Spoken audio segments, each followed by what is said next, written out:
Welcome to the Plant Grow REAP podcast. Hello and welcome to Plant Grow REAP. My name's Amy. I'll be the host for today's episode, and with me is Julie and Trung. Julie is our governance manager and Trung is one of our senior managers in our accounting team. Today's episode is going to be the first in, a sub-series with Plant Grow REAP, focusing on all aspects of what we're going to term in a general sense is corporate wellness. So obviously there's a lot of things that fall under that umbrella. Today, what we want to focus our discussion on is what we three as high-performing individuals, what we do to manage our own wellness in a corporate environment, and also the steps that we take to ensure that our team are also taken care of in that regard. So I think we'll kick off where we've met three people as colleagues in a business environment. So I guess a conversation around work-life balance and how we manage that ourselves and ensure that our teams are also managing that. So I guess like the starting point of any work-life balance is setting and maintaining boundaries between your work life and your personal life. And so what ideas do you guys have or that you have implemented to maintain that balance? Yeah, I'll kick off on that one if you like. I work completely remotely from Brisbane, and I work from home 4 days a week. So I have one of the boundaries I've put in place is that I really wanted to, after having some mental health and physical health challenges, really wanted to put that boundary in place for myself to have that 5th day off. Absolutely loving that. And I live on my own, so I work from home, and the contact that I have with the team in the office down in Melbourne is really important to me. So I do make sure that I prioritise having a couple of meetings a day to make that happen.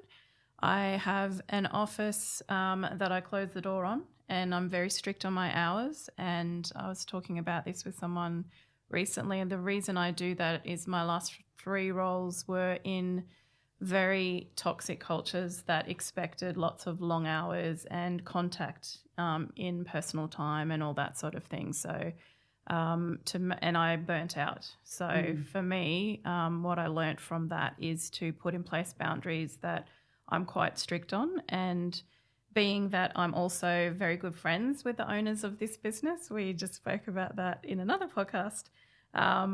They are very good at respecting those boundaries, and they actually said, we respect you for having those boundaries. And that was really nice to hear that. And it's really nice, and I really appreciate that they support that, and they do. They walk the talk in terms of the work-life balance and respecting people's personal time. Yeah, because I think there's 2 elements of boundaries there. One is for yourself in your home environment. Yeah. So that those lines don't get blurred where that's your workspace, but it's within your home. So having a dedicated space that you can then close off so that if it is after hours or it's first thing Saturday morning, you're not seeing your laptop and thinking, oh, gosh, I didn't get that done, and being able to shut that off. And then the other boundary is between you and your workplace. Like, I am still in the same physical space, but now I'm in my personal time, and that is respected on both sides. Yeah. Is a really strong boundary, and I think that's so critical to maintain to avoid that burnout. Do you do work from home days, Troc? I do, yes. I work from home on Wednesday, and I guess that's part of how I've sort of created that sort of boundary. Similar to Julie, I am on 4 days as well, and that part of the reason why I went to that was a growing family, and both of us work as well. Well, before it was full-time, so that's why I sort of went to that 4 days, and that's really helped quite a lot. It's changed, I guess, my relationship with my kids as well. It's sort of, I feel like it's added to that. I've spent a lot more time with my youngest one, and sort of that building that relationship, which I probably didn't do with the other 2. So that's sort of my sort of the way I've sort of set the boundary. But I just want to maybe bring up the actual concept of work-life balance. As a concept, it's simple. The explanation is within itself, work-life, balance. but I don't think we talk enough about what balance means, because I guess with balance, it's different for everyone. Everyone's got a different situation, either different support, different scenario, single parent, for instance, or double, or even just, I guess, your genetic makeup, or you're maybe predisposed to certain things. So I just maybe want to bring that point up that balance is different for everyone, and you have to maybe analyze that and interpret that and sort of adjust that. And if something's not working, maybe reach out for help, ask family members if you can, or even go down the road of paid assistance, for instance. We had after school care, we used that quite a bit, and that's sort of helped that sort of balance as well. So I thought I'd just mention that as a concept. And I think that's true, and it kind of goes hand in hand with work from home as well. And Julie and I have had this conversation previously about work-life balance in terms of your time. So for some people, working an extra hour outside of their time that's scheduled in work to get them up to date, to finish that project that's been weighing on their shoulders. I am one of those people. If I've got something that I just need to do, it's better for my well-being for me to stay back that extra hour, get that done, because then when I go home, I'm completely carefree. Whereas if I didn't do that extra hour, I'm going to carry that stress and that anxiety home with me, which then is going to more greatly affect my balance. Because when I go home, I am a single parent. I need to be able to give all of myself to my child. If part of my energy is still at work because of that task I haven't finished, it's better for me to say to a family member, can you pick her up for an hour? I just need to finish this work. And then when I get home, that time that I have left is dedicated completely to her. But if I don't, then part of my mind is still going to be on that unfinished task. Whereas other people are 100%, no, my day's finished. I'm quite happy to go home and won't think about work until the next morning. So I think you've nailed on the head there that it's very different to each individual, and you can't make a rule for your team that's based on what works for you, because it is so individual. Yeah, everyone's life's different. Everyone has different support system in place, and it just needs to be looked at individually and adjust accordingly if you need to. Yeah, definitely. So Julie, you sort of touched on this as well, and how you working from home, you do primarily work from home. We're very blessed to have you down in the office this week and next week. How do you find, you mentioned about, having a couple of meetings a day. What other sort of strategies do you use to stay in touch with the team, to be part of the team culture, all those things that are the best parts of coming into the office, being able to hang out with your teammates? What kind of strategies do you have in place to maintain that? Great question. And I think that changed a lot with COVID and like coming into the office all the time versus working from home all of a sudden. And I learn a lot about myself during that time about what works for me. There's sometimes I can be quite extroverted, but also quite introverted. So I think a hybrid works well for me. And, I normally come down to be with the team for 2 weeks at a time, so once a quarter. And I find those 2 weeks really full on in having worked at home on my own and just got through and done things and staying connected with the team. So I send people like you and I chat all the time on message, and definitely make time to talk to people face to face. But I also, in my role, need a lot of deep thinking time and things like that. So I find working from home really works for me. And I'm really grateful and blessed that I'm able to do that. But I also love my time in the office as well. So I think it's recognising that sometimes it's going to be a little bit quieter and other times it's going to be really full on. And I just appreciate wherever I am at that time. Yeah. I think it goes again back to what Trung was saying. Work from home for you, for your personality type, for want of a better term, works really well for you.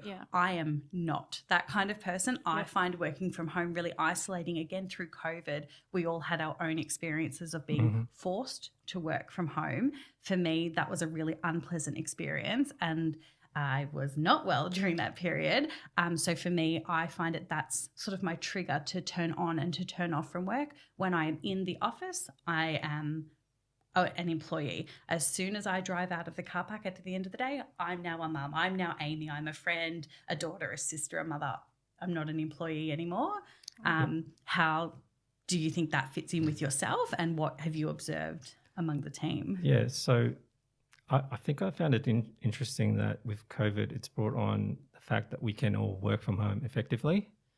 But at the same time, I actually enjoy coming into the office because I feel that sort of personal connection, things can be done, explained a lot easier. But at the same time, I do like to have that flexibility of working from home. But in my preference, I actually prefer to be in the office. Yeah. Yeah, and I think similar to you. Because I don't love working from home, and my setup, similar to what Julie is, I don't have the luxury of space to have a standalone place. Plus, when I'm working from home, my daughter is home with me, which again is time that I would never otherwise been able to spend with her, which I'm really grateful for. But the way I've set my space up is everything is portable. So at the end of that day, I will do one day home. Everything gets packed away, put out of sight. And so I just want to add that I think going into work, especially if you're driving or catching the train, it sort of creates that boundary, that buffer. Yes, so when you go home, you've got that half an hour or whatever, 40 minutes, listen to the radio, listen to music. So by the time you get home, that is the boundary itself, that travel. Yeah. So by the time you get home, hopefully you've sort of, put out all the work things out of your mind and you can concentrate on your family, your partner, what have you. So working from home, it's harder to do that. Yeah. I feel like, and maybe it's harder to set those boundaries. In my circumstances, maybe other people can do a bit better, but that's why I actually enjoy coming to the office. Yeah. It's funny because I had that realization just this week. I was watching a TikTok and it was just this guy just grooving in his car to a really happy song, singing and dancing. And I thought to myself, why don't I ever do that? Because it's something that I used to always do. But by the end of the day, I'm feeling so overwhelmed that I just want complete silence. Yeah. But then I just tried it. And I was like, that sort of trigger point of putting on a happy song, one that I, whether it's a Disney song or some song that I just know all the words for, it's really upbeat and it sort of does switch that. You are so focused in on what you're doing, and then by the time you do get home, you've then switched off. So by the time you get home, that transition has taken place. It's probably something that we've always done, but didn't realize the positive impact of it, of having something in the car, music, what have you. And I guess with the whole working from home situation, it's probably brought that to light and realization. So perhaps it's maybe something I should be doing, that when I work from home at 5 o'clock, I'll turn on the music have or something. A dance party with the kids. Simulate that sort of travel from home kind of thing. Or go out for a walk for 10 minutes. I don't know, Julie, what do you do at the end of your workday? Because for us it's one day a week, but for you it's every day. Yes. I was saying before in the chat with Shane and Andrea that I work from 8 till 4 in Queensland, in line with you guys down here. So I get a buzz out of finishing early. But I I'm the opposite. I probably like to sit where I live on top of a mountain. It's very quiet there. So I've had noise all day listening to whatever's going on, and I usually work to music. So I like just to have about half an hour quiet time just to decompress. I'll go for a walk, or because I do work from home, force myself to get out of the house and go to a yoga class or do something like that. Yeah. And how about, like, obviously for us, when we've all had our COVID experience where we're working from home in our pajamas, where we're coming into the office, obviously we're forced to dress to a certain standard. Is that something that you do as part of your routine? And for you, Trung, as well, on that day that you do work from home, do you find that has to be part of your routine to get into a work mode, to get up, to get dressed and to sit at your desk? Or is it enough for you to be in that space for you to switch on to just say, yep, I'm in work now? Good question. And I think I definitely recognise there's a psychological difference between getting up and putting the activewear on as opposed to getting up and dressing nicely, because I know I've got a lot of calls that day. There's definitely a mental impact on that. And I just depends on how I'm feeling on that particular day. I definitely notice a difference when I make an effort to get dressed and put all the makeup on and everything. Yeah, definitely. And I guess this is a more broad topic, but ties in with whatever situation, whether you're working in the office or you're working from home, and whether that's different depending on the situation you're in, but dealing with stress and how you manage that. Obviously, when you're in your workplace, you have maybe different considerations because there's other people around, whereas when you're at home, you can maybe wear your feelings a little bit more freely. So what do you guys do to first manage that for yourself, but also recognize it and manage it within the team that you're working with? Okay, I'll start off. So I think having a little bit of stress at work is not necessarily a bad thing. Absolutely. Because in stressful times, you generally get things done because there's a certain deadline. How I manage it is if I know I'm going through a stressful period, if I get over that period, I try to do something that is a lot easier task or job. So what you're trying to do is manage that sort of peaks and troughs in terms of stress level. Maybe people do it sort of naturally do it or manage or regulate it, but that's how I'm conscious of it. And particularly with my team as well, I sort of remind them of that. If I know they've sort of worked on something, I say, hey, maybe next job, do something a bit easier. That's how I sort of communicate that to the team. Awesome. Yeah, I think that's really important, is being in a busy role yourself or a high stress role yourself, you can sort of get really focused in on what are the pressures for your role, but also being conscious that your team is under those same stress and pressures as well, and keeping an eye on them and going back to, whether it's working from home or working in the office, different people have different pressure points, and how they deal with those is very different. How I would manage my own stress would be very different to some of the members in my team. And it's getting to know them well enough to recognize them is probably the most important one. And then the second, learning how to support them. Well, that's the other thing. You need to observe, stay alert and sort of notice changes in people as well, possibly. Because, people hide as best as they try to, they can't hide their body language. Yeah. And if you're able to pick that up, then maybe there's an opportunity to step in and, have maybe a conversation informally first, And I guess with Aintree Group, we've always got our HR team that can deal with any initial conversations as well. So that we have that in place. Yeah. And do you find, Julie, for yourself, working remotely, is there any advantage or disadvantage in yourself getting support, but also being able to recognise and offer support to the team? Absolutely. I think I've got, you call me when you get stressed. So I think number one is having someone you know and trust that you can call and say, I'm just having a stressful day, can I download on you, is really important. And I think I've built the relationships with people that feel they can do that, which is great. Me personally, I was just thinking, I don't actually feel stressed at the moment in my role. There's definitely times where the workload's heavy, and I think over time I've learnt to put in place systems to support that the best I can, and to communicate more around if I'm facing, the pressures of deadlines or things like that. But I think what I'm doing is working at the moment. I don't feel particularly stressed or overwhelmed. And do you think that's something that you have consciously developed over your career, or is it any set strategies that you've sort of applied to manage that stress? So is it managing the stress or avoiding it by putting in different strategies before getting to that point? Exactly. I've definitely learnt from when I've been burnt out and stressed in previous roles, and put in place things like time blocking and definitely communicating with things. Probably I was thinking while you're talking, I get lots of frustrations that I take out on my two budgies who sit next to me in my office. That's probably my biggest thing, rather than stress, is just frustrations at things that are happening, and finding healthy ways to deal with that in terms of exercise, or it's definitely become more of a focus based on what I've been through previously, and making the decision that I don't want to go back there again. So I really need to look at what I've got in place to mitigate some of that and deal with stress in a healthier way. Yeah, and as Trung said, you can also leverage that stress, if you're wanting for a better term. It's managing on that level of peak performance where stress is going to help you achieve more versus where it starts to hinder you. Exactly.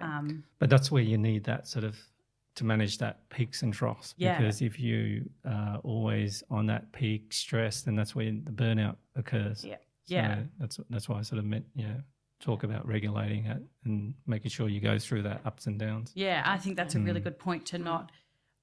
We talk about a lot focusing on priorities, but sometimes you need to do something that's maybe not quite so urgent to alleviate a bit of that pressure and just the satisfaction of getting something done. You're like, okay, I can take a breath now. Get a win, get a good dopamine hit with the win. Absolutely, yeah. I totally agree with that. What about you, Amy? How do you cope? I would say that at my point in my career, I've just undertaken quite a career leap. Joining Aintree Group, and it's exposed me to new levels of pressure and expectations that I haven't previously been exposed to, which has been fantastic, and it's such a learning curve for me, and I'm so grateful that I have Julie's support. I mean, I have the support of obviously all of Aintree Group, but I think the resources that are made available to us and the training and the workshops just in the short time that I've been here have been so crucial for me, and recognizing that a lot of the training that's in place, the procedures that are in place, all of those things are to help us, and rather than thinking, I know it all, I'll just deal with it fine, applying a lot of that training and following those procedures and recommendations is really helping me to cope. And I think, just finding those ways that recognizing in myself when I am overwhelmed, because sometimes you can get I was doing some reading recently about the whirlpool of busy and all the tasks that need realizing when you're stuck in that whirlpool and stepping aside to either check in on myself, what do I really need to be focusing on, or when it is out of control, checking in with another team member to say, hey, this is where I'm at. I need some help to redirect it. And sometimes you know in yourself what needs to be done, but when you're getting all this input from so many sources, sometimes it does help to just have someone to bounce it off, get realigned, and then get out of that whirlpool. And then once you feel like you've got a plan, for me, once I've got a plan, I'm okay. When I feel like there's no plan, and that's me, I'm a very structured person. So when I feel like there's no plan, I know that's when my anxiety and my stress rise really rapidly. But as soon as I take the time,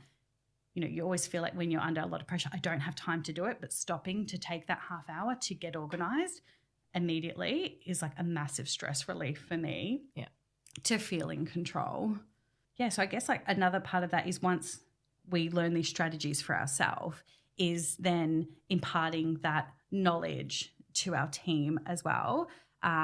We talked about recognising it in other people, but how do we then help them put those strategies in place, bearing in mind that different people have different approaches. Like you might have someone in your team that is feeling unwell or is overwhelmed or is under pressure, and you can try to initiate those conversations. Sometimes they might not be forthcoming. So how would you, or have you had experience in that and getting around that, and what you've done to support people? Because obviously, we can try to approach those things and give recommendations. But what other strategies can you be in place? Like obviously leading by example is one way to do that. But what other ways would you recommend for people when they can recognise that someone maybe needs extra support and encouraging them to accept it? Good point. I think for me, if I recognise that they're not quite themselves, or someone's coming to mind at the moment, just keep checking in on them. Yeah. And I'm fortunate in my role at the moment is I'm able to do some training and pick my topics. And so a lot of the things that we do are very targeted to try and support the team. Like we did a session yesterday on helping manage time or think about how they manage time differently, and to try and ease some of the burden that people may be feeling, because it is a very there's a lot going on at the moment. Yeah.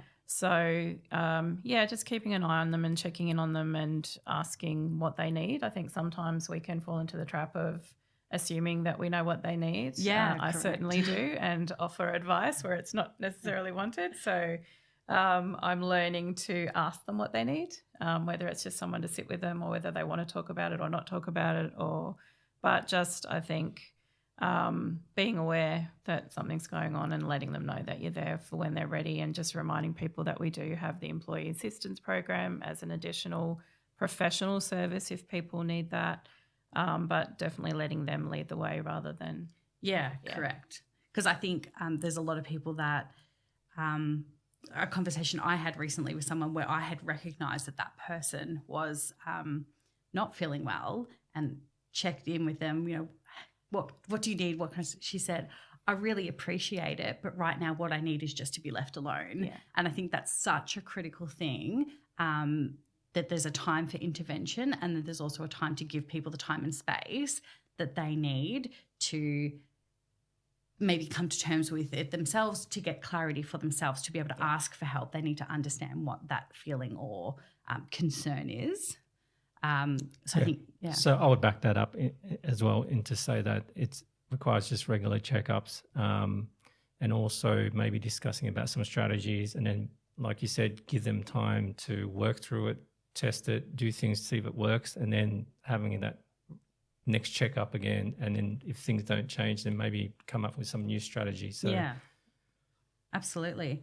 I think we've covered off a lot in that little conversation. I guess maybe like key takeaways for me will be that there's no one size fits all approach to having a sort of emotional or mental wellness, a work-life balance, what works. Everyone has to sort of undertake that journey themselves, and it is a journey of trial and error.